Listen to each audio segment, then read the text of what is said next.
Fala. É muito simples. Para já não é uma irritação. Mas se quiser pode-lhe chamar uma irritação. Esta semana houve o Dia da Língua Portuguesa. E 4 ministros do governo português escreveram um texto laudatório sobre os enormes esforços que o governo fez no sentido de defender a língua portuguesa. Estes ministros e os ministros anteriores a estes ministros fizeram o maior estrago possível na língua portuguesa com o acordo ortográfico. O acordo ortográfico é um falhanço diplomático completo.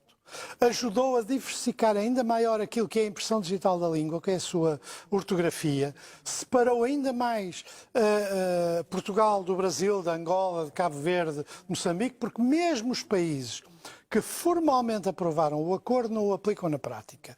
E, portanto, nós ficamos com o português mais pobre, mais estragado, com menos densidade histórica, e ninguém que escreve criativamente português, em nenhum sítio do mundo, escreve com o acordo ortográfico. E, portanto, estes homens bem podem gabar-se de meia dúzia de medidas, na prática contribuírem para estragar e muito a língua portuguesa.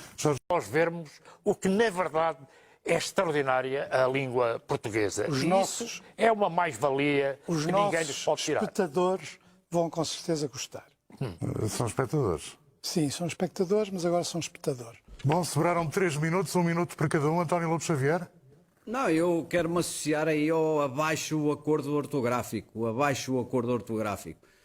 Não é especialmente por esse pronunciamento dos ministros, é porque realmente não estou de acordo em que, a propósito das louvaminhas à língua portuguesa, se deixe de lado este aspecto. O acordo ortográfico foi profundamente negativo e não pode ser ignorado e tem que ser sempre lembrado, sempre que vierem com louvaminhas sobre a língua portuguesa e a importância da língua portuguesa.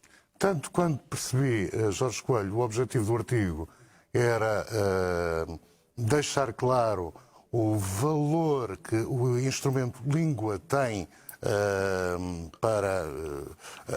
nomeadamente para o nosso país.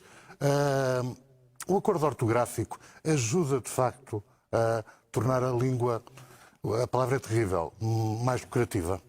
Vamos lá ver, eu não li o artigo e, portanto, não vou comentar o artigo. O que, na minha opinião, é evidente que a língua portuguesa, sendo falada por tanta gente no mundo, é um instrumento importantíssimo para o nosso país. Agora, também do meu ponto de vista, é uma evidência que o acordo ortográfico não resultou. Na minha opinião, podia ter tido consequências positivas, mas ouça, veja, por exemplo, na CPLP, quais são os países, por exemplo, logo aqui, que assinaram o acordo ortográfico. Quase nenhum, quer dizer, e portanto, quer dizer, é preciso repensar como é que isto tudo vai adaptar, a transformar, na verdade, a nossa língua naquilo que pode e deve ser, que é um instrumento poderoso de afirmação de Portugal e de todos aqueles que a falam. Não é isso que tem acontecido, isso é uma realidade. Pacheco Pereira, num minuto, quer fazer o futuro epitáfio do acordo ortográfico. Não, a única coisa que mantém o acordo ortográfico é a inércia, que é o pior dos argumentos. É a inércia. Porque verdadeiramente ninguém o defende. É a inércia. Mas a consequência dessa inércia é péssima para Portugal e para a nossa língua. Que é a língua é como os vírus, não é? Estão sempre a mudar.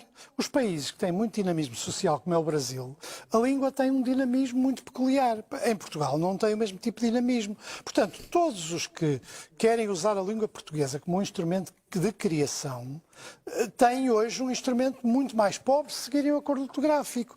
Porque a língua cortou as raízes com a sua história, cortou as raízes com a tradição latina, cortou as raízes que de alguma maneira lhe dão identidade. Portanto, estes homens estragaram a língua por nenhuma razão, com um objetivo utópico de garantir um acordo que aliás só interessava a meia dúzia de editoras, que não teve que foi um enorme falhanço diplomático e agora ninguém tem coragem de andar para trás quando deviam. E, portanto, eu acho que a opinião pública deve continuar a pressionar para que se ande para trás e que não seja a inércia que manda em nós. E este é mesmo.